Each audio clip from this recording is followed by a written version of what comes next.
আসসালামু আলাইকুম ভিউয়ার্স, আমি Arfina Akter food recipe BD YouTube channel থেকে আপনাকে স্বাগতম। আজকে আমি রান্না করব মুরগির মাংসের বিরিয়ানি। প্রথমে আমি কড়াইয়ে তেল দিয়েছি পরিমাণ মতো। তেলটা গরম হলে এবার আমি 2 কাপ পেঁয়াজ কুচি দিব।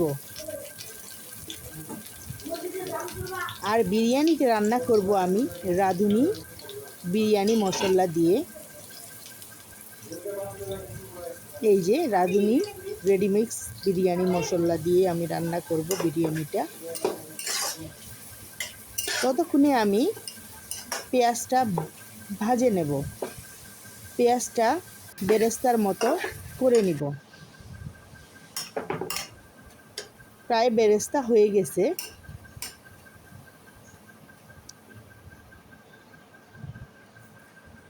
বেরেস্তা থেকে আমি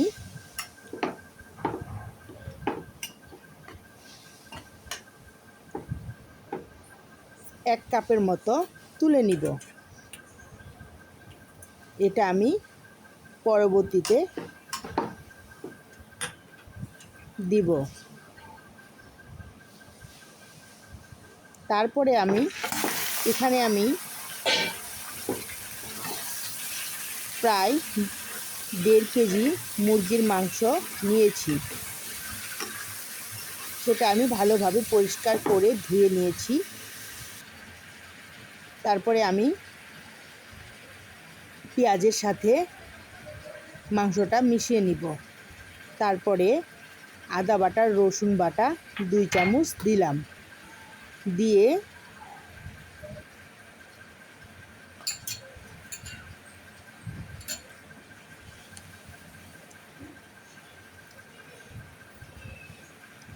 এক চামচ লবণ দিলাম, 1 চামচ মরিচের গুঁড়া দিলাম। দিয়ে আবার মিশিয়ে নিব সমস্ত মশলাগুলো। যখন মেশানো হবে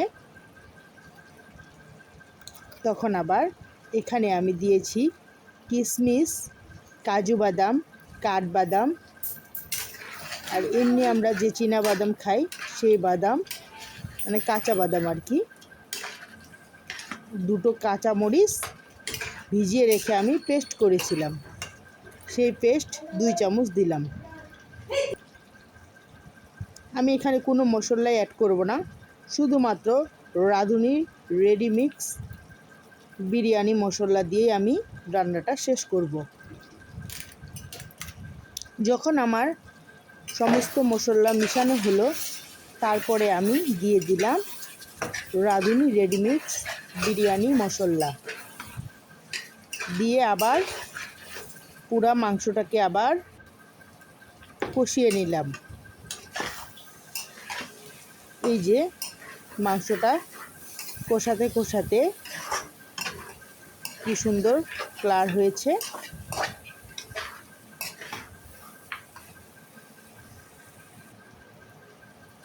এভাবে মাংসটা আমি কষিয়ে নিব। তারপরে 1 কাপ কুসুম গরম পানি দিলাম। দিয়ে আবার আর অল্প পানি লাগলো, এই জন্য আর অল্প পানি দিলাম, আধা কাপের মতো। দিয়ে আবার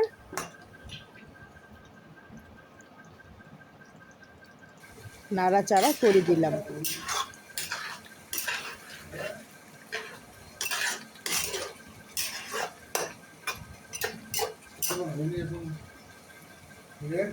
যতক্ষণ পর্যন্ত মাংসটা সিদ্ধ না হয় ততক্ষণ পর্যন্ত আমি সেটা রান্না করব। মাংস আমার হয়ে গেছে। এবার আমি অন্য একটি পাত্রে পোলার চাউল দিয়ে দিয়েছি। দিয়ে এখানে আমি পোলার চাউল দিয়েছি প্রায় 1.5 কেজির মতো।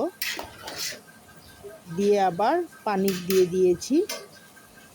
পানি দেওয়ার পরে বাদাম দিলাম, কিশমিশ দিলাম, দিয়ে যতক্ষণ পর্যন্ত আমার পানিটা পুরা চুষে না যায় ততক্ষণে ঢাকনা দিয়ে রাখলাম। আবার ঢাকাটা বের করে সেখানে কিশমিশ দিলাম, বাদাম দিলাম, দিয়ে পেঁয়াজ বেরেস্তা দিলাম, আর যে মাংসটা রান্না করেছিলাম সে মাংসটা দিলাম, দিয়ে একটু নাড়াচাড়া করে দিলাম। আবার যেটুক মাংস ছিল অবশিষ্ট সেটুক দিয়ে দিলাম। পুরোটাই দিয়ে আবার একটু নাড়াচাড়া করে সম্পূর্ণ পোলাওগুলোর সাথে মিশিয়ে নিয়ে দমে রাখবো আবার কিছুক্ষণ, প্রায় 10 মিনিটের মতো দমে রেখে আমি এপাশ ওপাশ করে আমি একটু ঝুঁকিয়ে নিয়েছিলাম। এ অবস্থায় আপনারা নাড়াচাড়া করবেন না খুরচি দিয়ে, তাহলে কিন্তু পোলার চালটা ভেঙে যেতে পারে, ভাতটা আর কি ভেঙে যাবে। এজন্য এপাশ ওপাশ করে ঝুঁকিয়ে নিতে হবে। এই যে আমার বিরিয়ানি প্রায় হয়ে গেল, দেখুন কি সুন্দর রং হয়েছে। আর এ ধরনের ভিডিও পেতে সবার আগে চ্যানেলটিকে সাবস্ক্রাইব করবেন। আসসালামু আলাইকুম।